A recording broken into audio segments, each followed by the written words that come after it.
Sweet home. Oh, wait. No, that's the wrong one. Wait a minute. Welcome to Atlanta where the players play. Anyways, whatever. Good to have you guys back. It's NASCAR Thunder 2004, and we are at Atlanta, my home track, who I love a lot. I've been to Atlanta quite a few times. As a matter of fact, a lot of people don't know this about me, but when Jimmie Johnson won at Atlanta in 2016, he wound up sitting right next to me. That was cool. Anyways, let's go ahead and jump right on in. Let's check out the paint scheme. We got to change the scheme.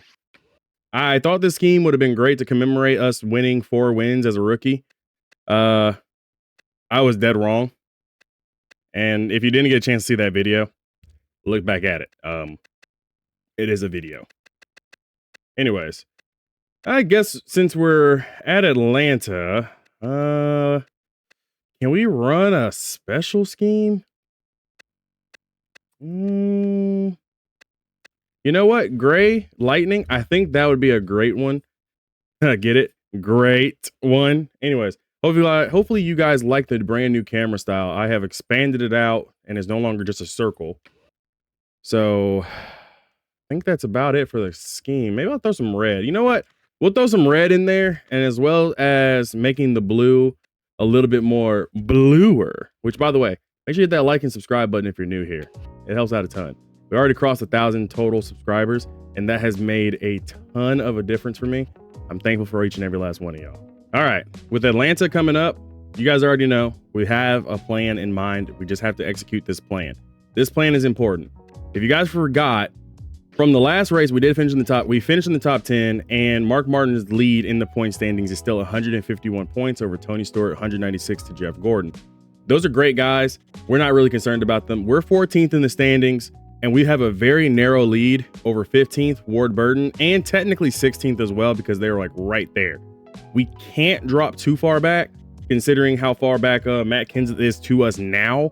But it is still a danger that we could fall out the top 15 and maybe even down into 20th. We still have to be aware of our point situation throughout these next few races.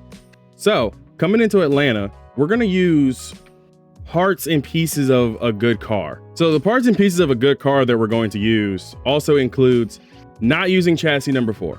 Chassis number 4, I'm sorry, that chassis is currently going to be listed as ineligible to be used for now, because we don't want to burn that chassis up before the season, before next season. So chassis number 4 probably won't be touched unless we are in a dire need. That goes the same for engine number 3 or engine number 4. That engine probably just won't be used throughout the rest of this. And for the most part, the plan is to stick with body number 1 because it is a speedway body, and we have 4 speedway tracks coming up. It's a very important thing that I keep these cars as clear as possible, because if not, I'm going to put myself in a very bad situation if I'm going into next season with more cars that need to be repaired than what we actually have ready. That's going to be a problem. So I'm hinging everything on qualifying well at these tracks, finishing relatively clean. We saw what we did at Charlotte. We won we're the number 1 rookie in all of NASCAR in the year 2003. We beat Jimmie Johnson. We beat Tony Stewart's record. You know, those are great guys, amazing drivers, amazing people, but we've just been kind of in this situation now where it's necessary. So don't forget, we also got a shop edition going on. That's going to be in 5 races. So right around the time when Daytona is over is when that shop edition will come in. So I'm not looking forward to that now. We've got 4 more races to go in the season. I'm not looking forward to the 4 races, but I am looking forward to going back to my home track, Atlanta. We didn't do so well last time, so hopefully we'll do better this time. Considering what Atlanta is, we're going to need a car that can wear out on tires just a little bit better. Again, chassis number 4 would have been great to use for this track. Unfortunately, I want to save that for Daytona for next year, so I'm already looking ahead because we won't have time to repair it or overhaul or whatever we need to do before Daytona 500 next year, seeing as we're currently repairing 2 things, and yeah, I don't think we're going to have enough time. We might, but I'm not going to bank on it. I don't want to put us in a bad spot. So we're going to go with chassis number 3 for the race. And then for the engine, I'm going to need something a little bit more efficient over the power. So we're going to go with a more efficient engine, but just a little bit weaker on power. It would have been so nice if I had engine number 4 at the ready. And then of course, you guys already know, I already said what we're going to do. We're going to choose body number 1. The overall car rating is a 62. We come with higher before this, like a 65 and a 66, I believe. So this time coming in with a 62 doesn't give me too much, but I mean, we did win at Charlotte with a 60. Did we win at Atlanta Motor Speedway? It's sister track. Only one way to find out. We hit the track and we do it there. I'll see you guys at the track. So no qualifying or no practice. We're just going to go ahead and qualify. Car walked up the hill a little bit there in turns 1 and 2. I'm going to turn my headphones down. These are loud. I always leave my headphones a certain rate of volume so I don't blow my eardrums. 33rd, lap 1. The car feels a little bit better. It feels a little bit more down into the track than last time we were here. And I definitely feel like I can drive it in a little bit harder to try to stay on the bottom and keep it wound up there. Coming to the line. Good speed. We'll start near the front. We'll take it. 9th place. Good qualifying. We're live from the Atlanta Motor Speedway in Hampton, Georgia for today's running of the Georgia 500. I think we're in for some incredible racing, judging by this track's history. The high speeds that can be reached here does make for some exciting racing.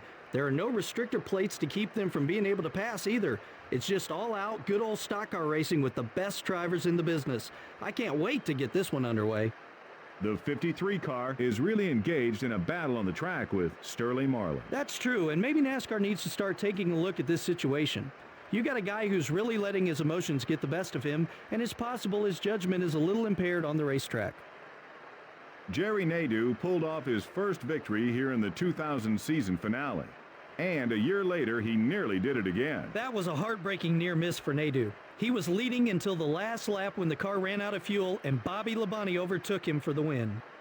Things are not going well this year for Kevin LePage. Yeah, but it's not for a lack of effort. Those guys are working hard week in and week out. They just need to stay focused, and they'll get there eventually.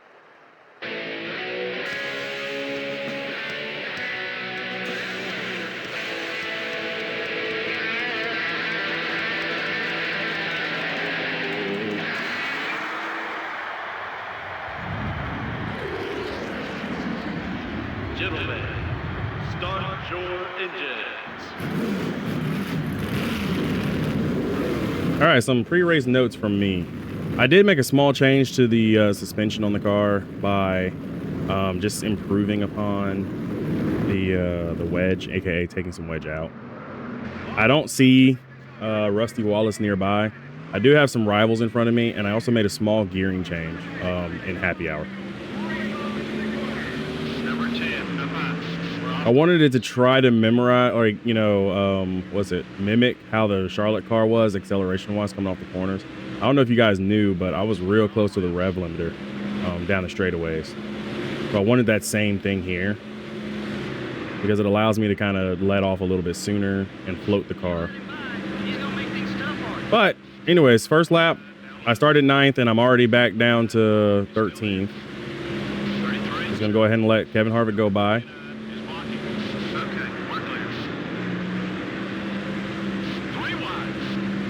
So I have some rivals, yada, yada, yada, so forth, so on. They're talking about how Sterling Marlin and I don't like each other. We actually do like each other, whatever. We've just been collateral a lot of these things. You can also kind of blame the short track racing that was Martinsville that caused some of these problems. He's looking right. Clear on both sides. All right, come up in front of the 99 means I get a little bit better entries now. Things have kind of settled in here on lap 3. Nothing too bad. You know, just gonna try to ride it out and figure out what we got. Maybe I can make some tire pressure adjustments or something.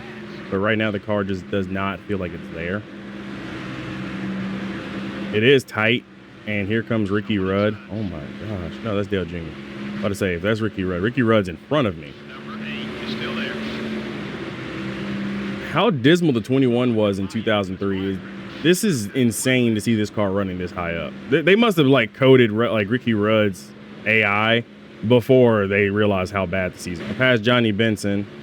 I wish we were still friends, Ben, but it's okay. No big deal. All right, into turns 3 and 4 here on lap 5. Things aren't going real bad. I mean, I'm getting past, but I am still able to kind of hold my own if I'm in the draft. But see, that's where I had come across this problem. I did make a gear change, and I am running right up at the edge of the limit of this motor. So I have to be very cognizant of being in the draft here. And Dale Jr. is on a tear, ain't he? Sterling, I don't want to have to send you, but I will if I have to. You wrecked yourself at Martinsville. Got one outside. You might try to rattle your cage. The 40 car is all over your back bumper. 30-56. You're closing on the leader. All clear, buddy. Now, see, I like how Sterling Marlin couldn't hit me there. That makes things a little bit easier. The problem is I'm also going to lose this position that I just got in the top 10 to Dale Jarrett. That was a bad corner there, but I'm glad that Sterling Marlin didn't put nothing on me. He didn't hit me.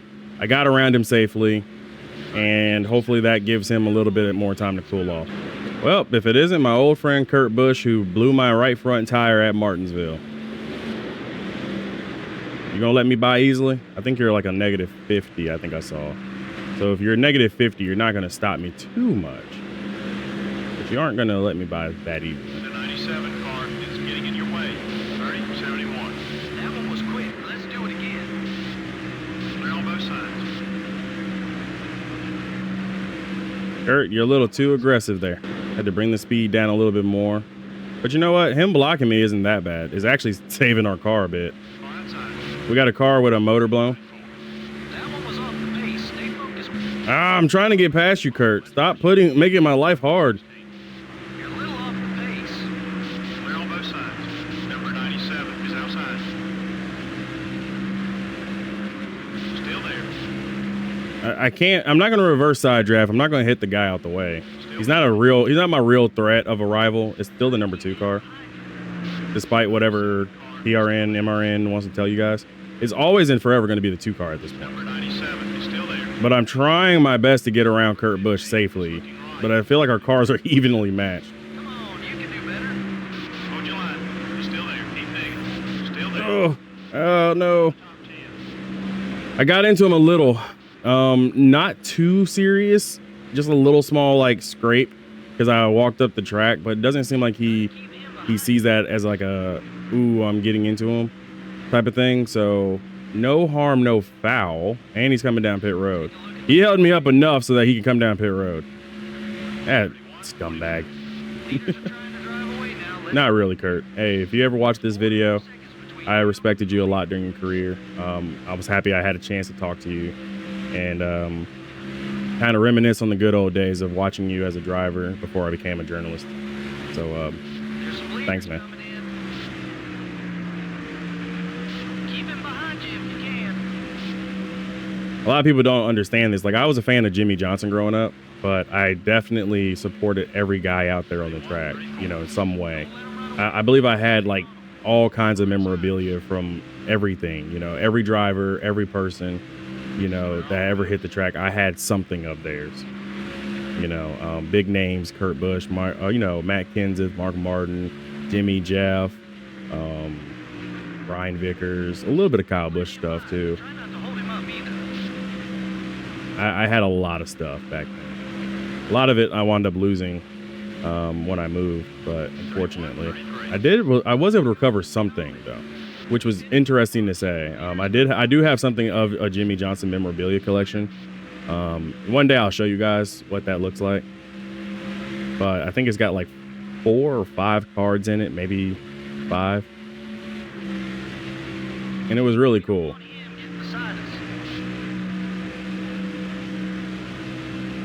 I said to myself it would be cool if I could have gotten Jimmy to sign it. Probably not too late while he's still back in NASCAR. 31-56. Hey, keep digging. This car's gonna come to you. Be patient. Number 20 is down low. Okay, we're clear. All right, looks like we're gonna have to come down pit road. Yep. Fuel tank almost empty, and the 8 car, who is the leader of the race, is now behind me. Coming into pit. I say the leader, but he was the de facto leader. He's probably gonna wind up inheriting the lead here. Car is inside. You're clear. Here comes the field down. I got down on pit road. Car is still a little tight. I don't want to loosen it too much, but I am going to go another half round down. We get 4 tires and fuel. This race has been pretty tame, all things considered. So all we got to do now is just execute on pit road, and we should be able to get out at a decent clip and still be in the top 10, maybe even top 15. Come on, boys. Give me a good 4 tires. Yep, taking that half round out. Thank you. Come on. No mistakes. No mistakes. No. Really?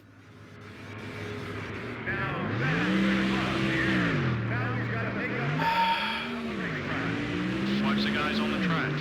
Small pass. All clear, buddies. I came up and blocked the 42 car. Number 42 is looking to pass. Got one down low. We're still not up to speed though, so he's going to have to go around me. Car's a lot happier on new tires and fuel and some fuel, but losing those 4 seconds we lost on pit road.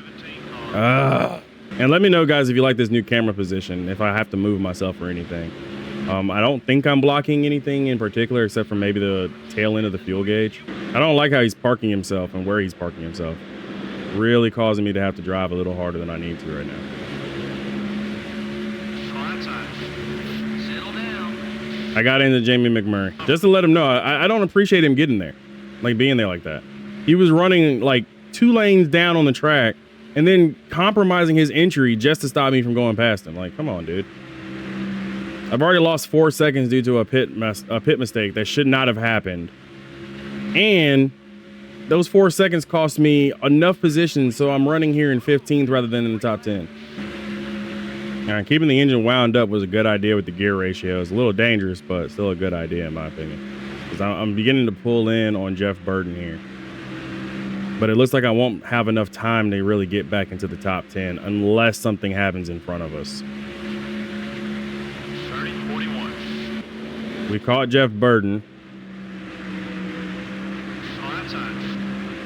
I just got to make quick work of him because he's not that fast. One more down. Clear on both sides. We make quick work of Jeff Burton. We are now chasing the 15 car. I can barely make out 10th in front of the 14. Like I can see, or the 15. I can see 3 cars in like a whole little gaggle there. So it looks like me and Matt Kenseth both have fast cars at this stage of the race. The problem is that it looks like we both had some kind of issue that has held us back, unfortunately. 30 feet. Good left. Wait. Number 15, top 5. Still beside you. That's another rearview mirror. Clear all around. Made short work of Michael Waltrip, but it looks like this is it. Now I just have to defend against the hard-charging Matt Kenseth. We're not going to catch the 97 of Kurt Busch. Kind of sucks, actually. That pit penalty, not penalty, that pit mistake really cost us a good finish. 31-1. 13th. I'll take it. It sucks, but again, we could have had a higher finish. Thanks, crew. Not many drivers led a lap in this race. Yep, there weren't too many battles up front for position. Those guys who ran in the top 5 were pretty dominant all race long. The 53 car took excellent care of his race car. Yeah, you never quite know what's going to happen in these NASCAR Winston Cup races. When you finish a race and your car still looks brand new, you've done one heck of a job as a driver. Thanks for watching the NASCAR Winston Cup Series on EA Sports. We'll see you next week at Phoenix. Real quick, before I move on, I just want to let you guys know, I passed Sterling Marlin cleanly when he was a -80. And the best this guy can do is tell me, oh, yeah, I'm not as mad at you anymore. I'm not going to hit you, but I'm still going to be like a -58. This hero villain system, or this rival system, sucked. Anyways, on to the next thing. We ran a 30.18. Again, untimely issue on the car during pit road really didn't help us. So Dale Jr. wins over Ryan Newman, Jeff Gordon, Dale Jarrett, Tony Stewart, Mark Martin, Jimmy Johnson, Kevin Harvick, Ricky Rudd, and Sterling Marlin are your top 10. We should have been up there. We really should have, but we weren't. Bobby Labonte and Kurt Busch finished ahead of me, and I finished 13th. That sucks.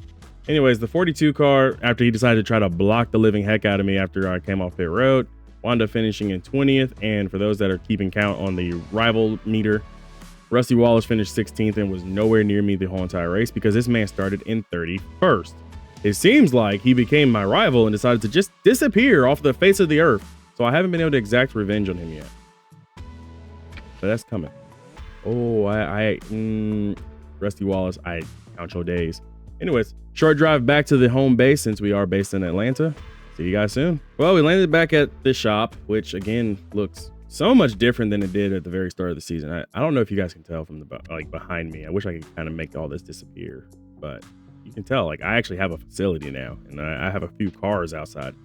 Anyways, so looking back at the team management screen, aka the garage, I would have fired that guy, so would have, but I did not. Chassis, engine, and body all finished out with 97. Not a bad thing. Could have been a little bit better. Driver sponsored prestige did go up. Their happiness isn't the greatest though at 69. Not sure why. As a matter of fact, a lot of their happiness isn't up, which is weird to me. I actually finished that race with a relatively clean car. I have no idea why they aren't as happy as they were. And I haven't finished outside their sponsor obligations this whole entire time that they've been on the car. They just want to be little persnickety people. Anyways, sponsors are very sponsory. Looking back at the point standings, Mark Martin still maintains his lead over Tony Stewart and Jeff Gordon. Kevin Harvick is now third. Dale Jarrett is still in fifth. I said Kevin Harvick is third. Kevin Harvick is fourth. Dale Jarrett is fifth. We're still sitting back here in 14th, but finishing just a little bit better. It could be possible. We are 223 points behind Jeff Burton. We could pass him. Rusty Wallace has dropped. Nope, Rusty Wallace is still 11th in the standings, but now tied with Kurt Busch, of all people, for 11th. And then, of course, you got Jeff Burton, who's kind of looming back there. Got a lot of Roush cars near the top 10, top 15, which is surprising to see. I guess with Mark Martin doing so well, the elder statesman of the group, they are kind of rallying around him. I did not realize that Mark won 4 races this season or had 5 pole positions and has an average finish of 6.8. That means that guy has not finished outside the top 10 often, or even the top 5. It's crazy. That's crazy. That's crazy. Looking back at the driver stats for those of you who are stat nerds, in terms of wins, Kevin Harvick has won the most this season. Mark Martin, Dale Jarrett, Dale Jr., and me are all tied at 4 wins apiece this season. Tony Stewart is the lone 3-race win winner. There we go. That was a bad one. That was a tongue twister. Try saying that 5 times fast. 3 drivers are tied for 2 wins. Rusty Wallace, Ryan Newman, and Jeff Gordon. Ricky Rudd has won a race. Bill Elliott and Johnny Benson. Johnny Benson won a race? Johnny Benson won a race? What race did he win? Oh, hold everything. Oh, he won Darlington. Okay, yeah, that was a weird race winner. He won at the very start of the season. Hey, if this was the chase for the Cup era, that man would have been in the chase. Most top 5s goes to Dale Jarrett at 20. Again, those who are just stat nerds and keeping up. So Dale Jarrett has 20 top 5s. Tony Stewart has 18. Mark Martin has 17. Jeff Gordon, Dale Jr. have 16. Kevin Harvick has 14. Newman has 11.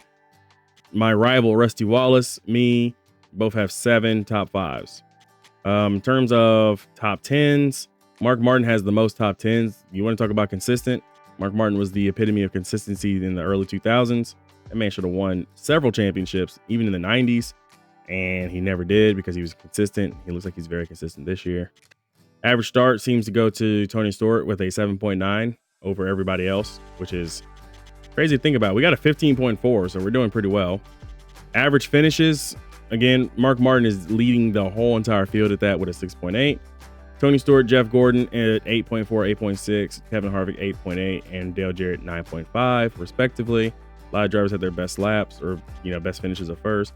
Tony Stewart has led the most laps so far this season.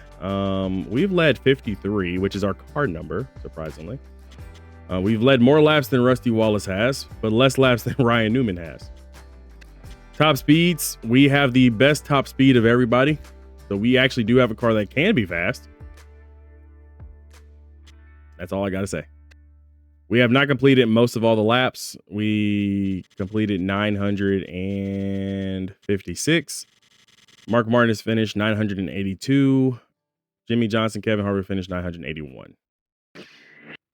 Nobody cares about driver respect, but in the awards, again, we were the rookie of the race. Casey Mears was rookie of the race last race. I forgot to mention that. So congrats to Casey Mears for showing that he could be a decent-ish driver when he wants to be. In terms of the point standings, it looks like it's going to go down to me winning it. I think I'm mathematically far enough ahead. I think, you know, even if we were to finish dead last in the next 3 races, I'm not saying I'm going to finish dead last, but if we were to finish dead last and Jamie McMurray did not win all of those races, I think we'll technically win the Rookie of the Year. Casey Mears is mathematically, I think, locked in to be 3rd. Greg Biffle is 4th. Technically, this could see some change in here between 4th through 6th. Ashton Lewis is nowhere near it. Chase Montgomery, David Green, Stanton Barrett, and Kevin Grubb. Grubb has only had 5 races that he started. I think the total was 7. So if he doesn't start the next 2 races, I think he'll technically be the rookie next season. Stanton Barrett and David Green have run enough races that they're not going to be considered rookies next season. And Chase Montgomery as well as Ashton Lewis, who ran 15. As a matter of fact, Ashton Lewis has ran more races than Chase Montgomery by 2, or less races by 2, and still did better. I've got 7 poles this season. That was huge for us to get 7 poles. In terms of the owners or the manufacturers cup championship, there's not very many Pontiacs on track. I don't know if you guys noticed. So unfortunately, we're like 136 total manufacturer championship points, even with my wins and good finishes. It's just not happening right now. But Chevy is ahead of Ford and Dodge.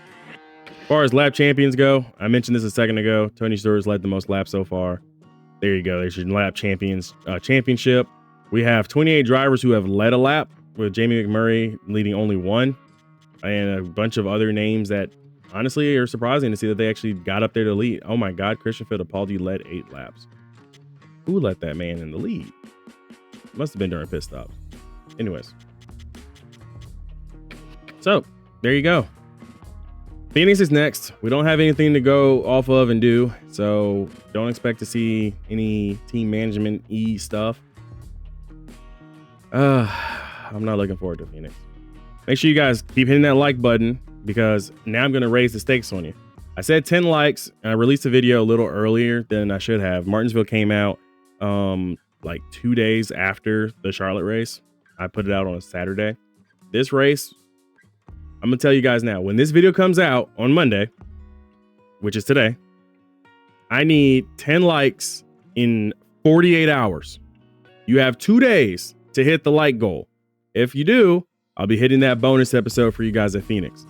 If you don't, then you got to wait for Phoenix next week. Okay? 48 hours. Tell your friends to come and like the video. Make sure they also watch and make sure they subscribe. I'm not going to put a subscriber count on it, because obviously doing that is just very stupid. But make sure you have people come and like the video. It tells YouTube it's a good video.